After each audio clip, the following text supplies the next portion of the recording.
Buntut penolakan visa atlet Israel untuk ikut serta dalam kejuaraan dunia gimnastik artistik di Jakarta memasuki babak baru. Federasi Olahraga Internasional IOC memutuskan untuk melarang seluruh pertandingan internasional yang diatur IOC digelar di Indonesia, termasuk Olimpiade. Dewan Eksekutif IOC memutuskan untuk melarang Indonesia menggelar event olahraga di bawah payung IOC termasuk Olimpiade. Keputusan ini diterapkan hingga pemerintah Indonesia dapat menjamin seluruh atlet terlepas kewarganegaraan mereka bisa tampil di event olahraga. IOC juga merekomendasikan seluruh federasi internasional untuk tidak menggelar event atau pertemuan apapun di Indonesia hingga masalah ini terselesaikan. Keputusan diambil IOC dengan alasan agar tidak ada lagi diskriminasi terhadap atlet ke depannya.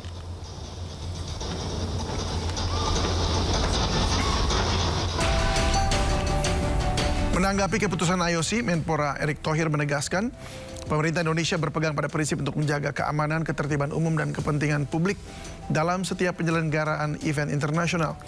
Erick juga menegaskan langkah tersebut dilandasi ketentuan konstitusi yang berlaku, di mana Indonesia tidak memiliki hubungan diplomatik dengan Israel.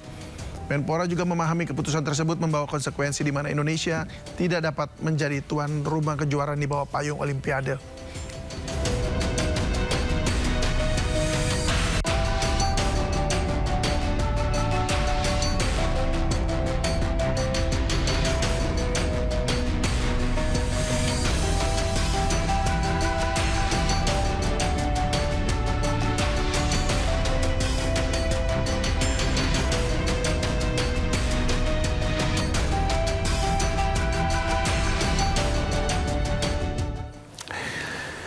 Indonesia melarang, Indonesia dilarang. Setelah berhasil menyelenggarakan sejumlah pertandingan internasional, kini Indonesia dianggap anak nakal.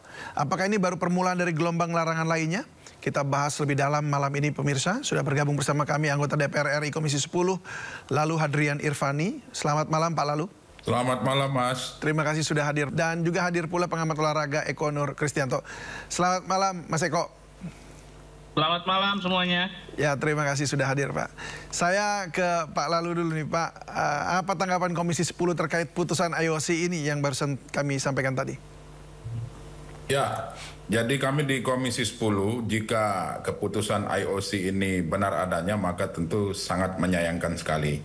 Dari awal kami sudah menyampaikan kepada publik bahwa sepakat dan setuju dengan keputusan yang diambil oleh pemerintah, baik Pemprov DKI Jakarta maupun pemerintah Indonesia, dalam hal ini Kemenpora. Nah, bahwa sesuai dengan konstitusi kita, penjajahan di atas dunia tidak sesuai dengan pri kemanusiaan dan pri keadilan.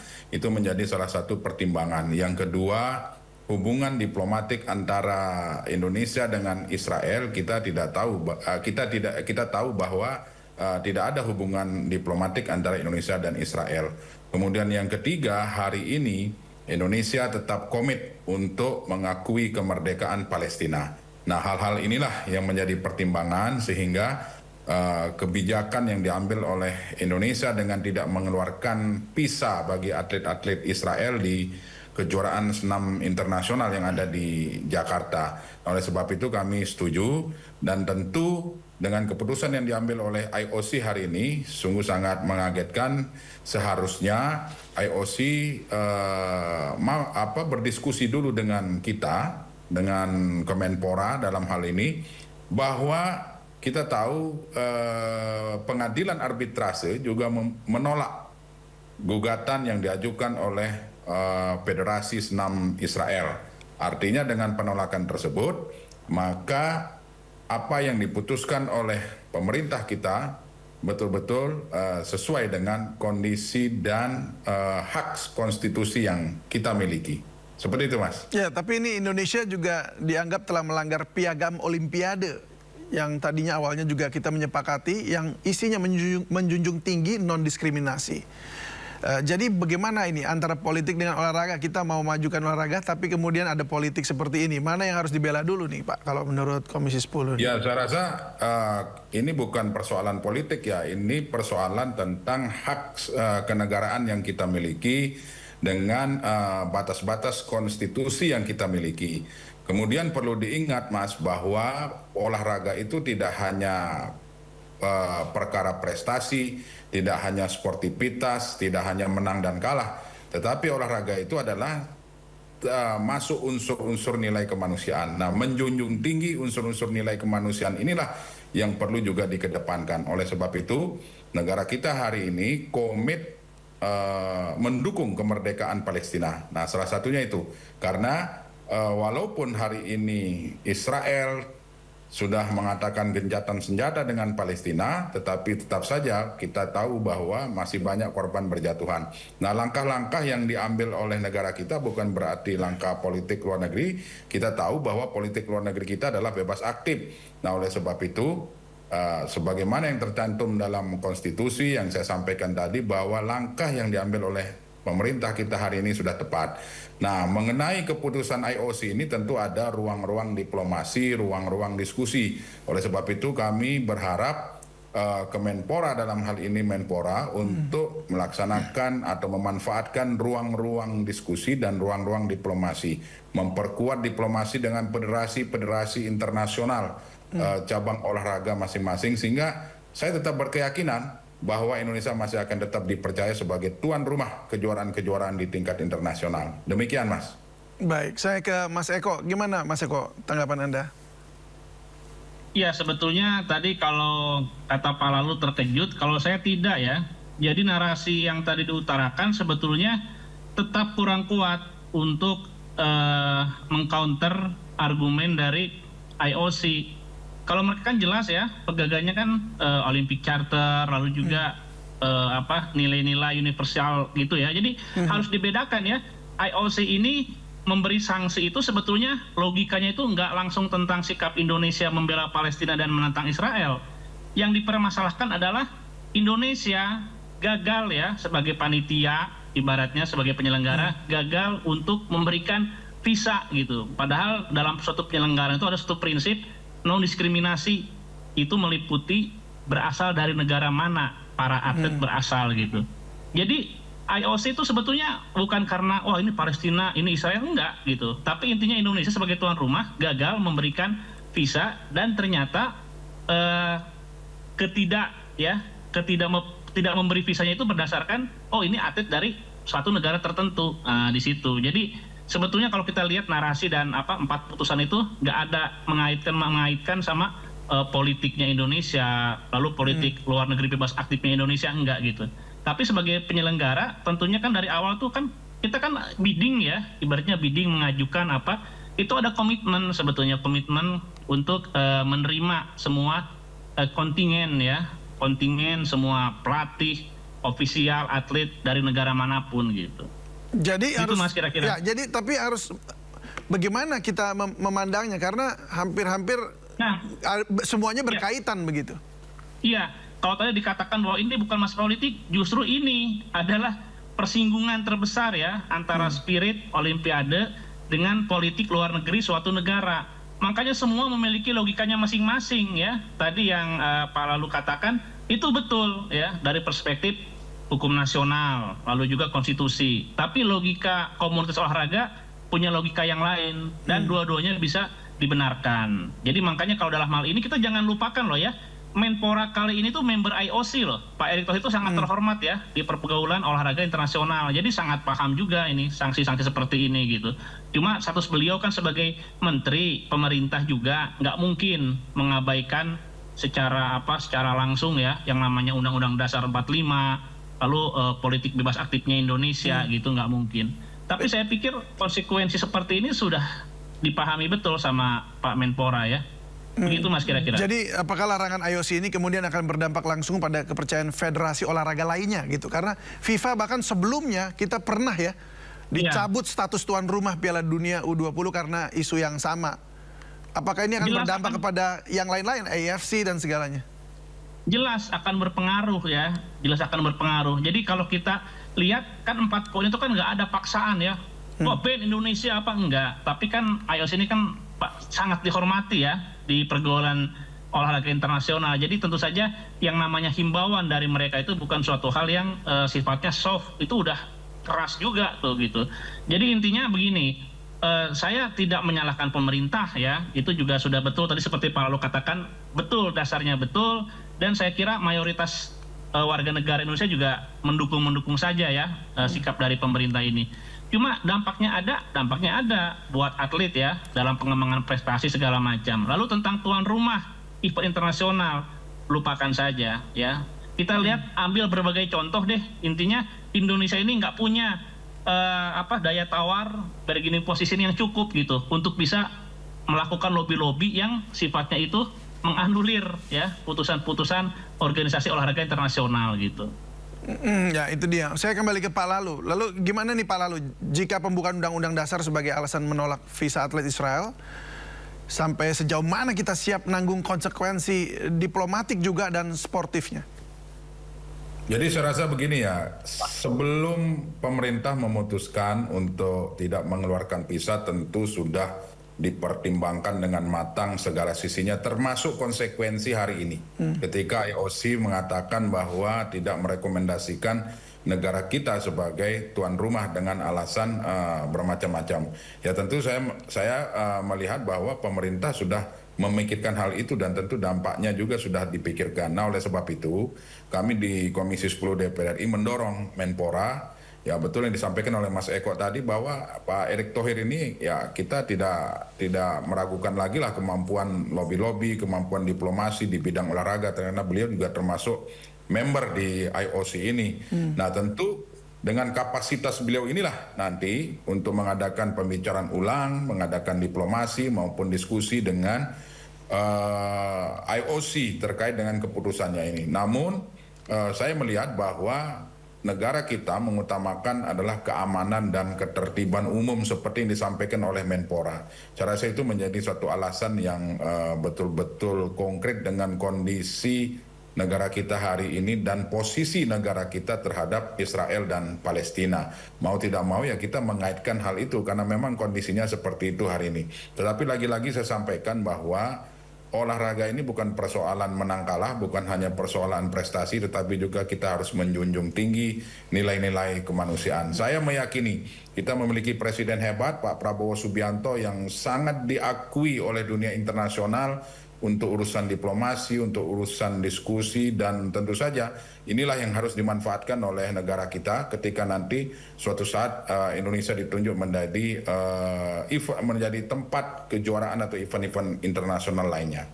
Oke, Federasi Gimnastik Indonesia dan Komite Olimpiade Indonesia ini mengaku sudah menyampaikan keputusan pemerintah kepada Federasi Senam Internasional yang menyatakan secara resmi mendukung keputusan Indonesia. Nah, Komite Olimpiade juga menyampaikan alasan dibalik penolakan, yakni karena sejumlah aturan diplomatik dalam ajang tersebut. Kita simak pernyataan mereka.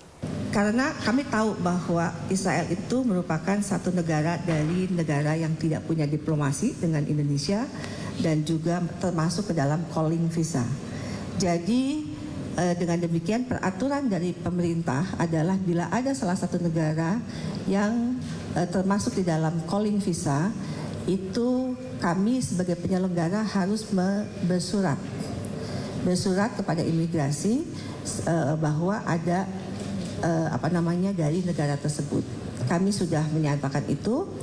Kemudian dengan demikian kami sebetulnya melihat juga situasi dan kondisi dan segala macam, dan akhirnya setelah kami sampaikan juga ke FIG bahwa ini rasanya sudah tidak mungkin ya, dan dari awal kami sudah insist sebetulnya, dan kami bersurat lagi kepada pihak imigrasi untuk dibatalkan. Jadi memang betul kami sebagai penjamin karena memang itu tertulis dari ketetapan pemerintah. Kita tahu semua pasti ada konsekuensinya, tapi karena ini keputusan bersama dan kita sangat menghormati keputusan yang diambil, karena kami juga berkomunikasi dengan pemerintah, itu kita melihat pemerintah mengambil langkah setelah melihat situasi dan dinamika yang terjadi. Dan itu saya tanyakan kepada Profesor Yusril, beliau menyampaikan bahwa apa dinamika yang terjadi itu setelah ada penolakan dari MUI, dari partai politik, dari kelompok-kelompok masyarakat, bahkan dari local government gitu, sehingga keputusan itu dibuat dan hari ini kita mendapatkan official press release dan itu juga yang menjadi dasar. Ya, Mas Eko, kalau kita lihat ini kan Mas Okto kelihatannya sudah berdiskusi, ya, berkonsultasi semuanya dan tampaknya memang juga merasa menyayangkan banget begitu harus melakukan itu. Nah, tapi bagaimana Anda menilai kinerja KOI dan Kemenpora dalam mengantisipasi reaksinya IOC itu? Iya, udah maksimal, sudah betul ya. Jadi langkah dari NOC, dari government juga sudah betul, Mas. Jadi kita tadi hanya melihat reputasi kita di dunia internasional kan ya. Jangan lupakan juga stabilitas dalam negerinya nanti bisa terganggu ya. Ini agak berbeda nih dengan kita kemarin waktu gagal jadi tuan rumah Piala Dunia yang sepak bola ya. Yang U20 itu ya. Ini agak beda ini. Ini karena eskalasinya sekarang lagi luas ya. Lalu juga perkembangan di luar negerinya antara Palestina dan Israel juga lagi jadi sorotan banget. Ini beda waktu Piala Dunia U20 nggak jadi itu. Kebayang nggak nanti ketika misalkan ya dipaksakan diselenggarakan, nanti ormas LSM itu selain demo juga bisa melakukan langkah-langkah yang saya pikir cukup nekat nanti ya, mendekati atlet Israel segala macam gitu. Jadi saya pikir udah maksimal ya. Dan yang dilakukan ini memang hal terbaik ya, hal terbaik, hal paling benar dari semua konsekuensi buruk yang disadari ya. Jadi saya pikir nggak ada kesalahan sampai hari ini ya terkait kepentingan nasional dan juga alasan argumen semua pikir saya betul gitu ya. Jadi bukan karena ketidakpahaman pemerintah terhadap konsekuensi ini, tapi memang ada keselamatan yang lebih besar yang diutamakan gitu.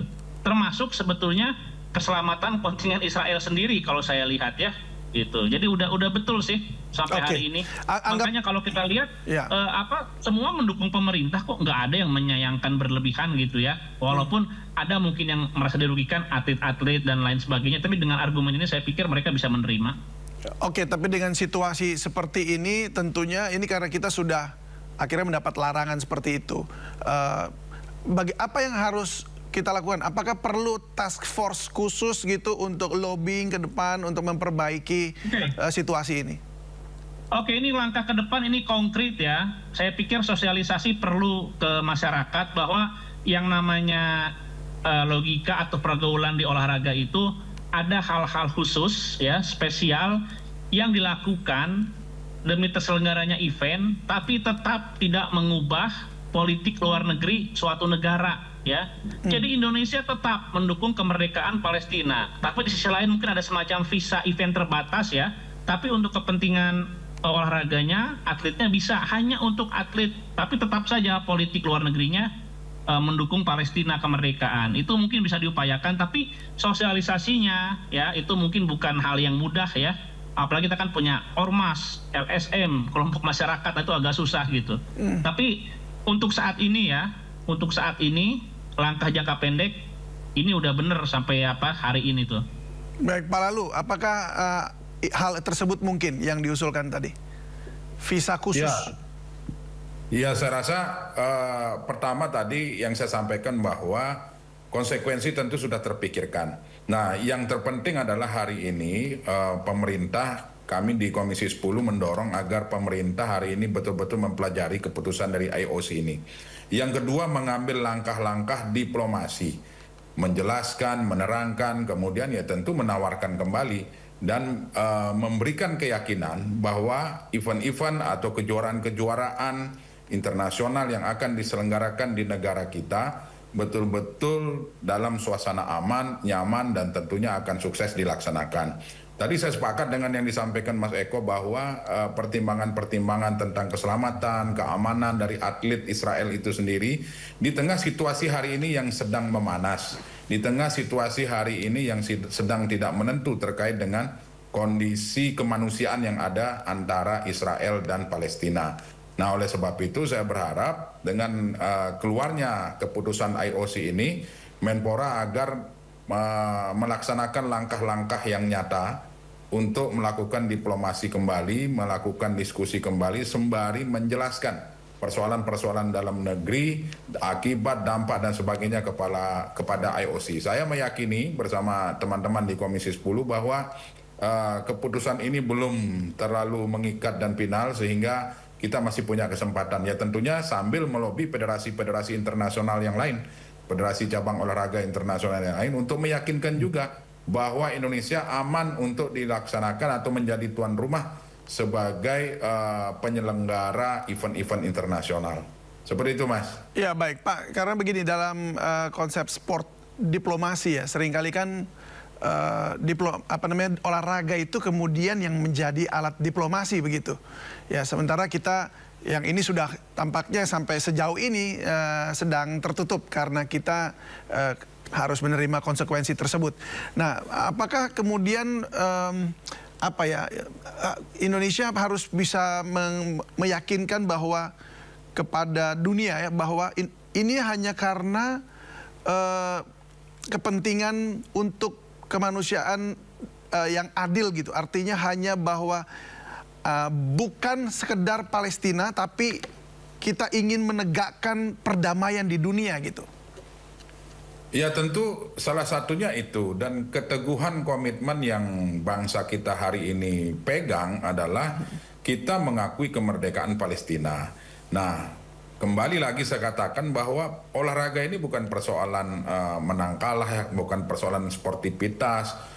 Kemudian olahraga ini ya tentu harus menjunjung tinggi nilai-nilai kemanusiaan tentunya. Atas dasar itulah maka kita bersikukuh dan tetap komit terhadap keputusan yang sudah dilaksanakan. Saya rasa konsekuensi itu sudah terpikirkan lah dari jauh-jauh hari sebelum keputusan itu dilaksanakan. Dan kami juga sempat berdiskusi dengan Menpora, kemudian para stakeholder olahraga terkait dengan dampak-dampak yang akan terjadi termasuk keputusan dari IOC ini. Tapi lagi-lagi saya katakan, saya tetap meyakini bahwa akan ada ruang diskusi, akan ada ruang dialog, akan ada ruang diplomasi terkait dengan Indonesia sebagai tuan rumah event-event yang akan dilaksanakan di kemudian hari. Nah, oleh sebab itu saya meminta kepada Menpora dalam hal ini sebagai stakeholder untuk betul-betul mengatur, kemudian mempersiapkan ruang diskusi itu untuk meyakinkan kembali kepada IOC. Seperti itu, Mas. Baik, ya, kita harapkan bahwa ada jalan baru begitu yang terbuka untuk olahraga di Indonesia, termasuk mungkin tadi usulan Mas Eko ini juga bagus ya, visa khusus untuk para atlet begitu.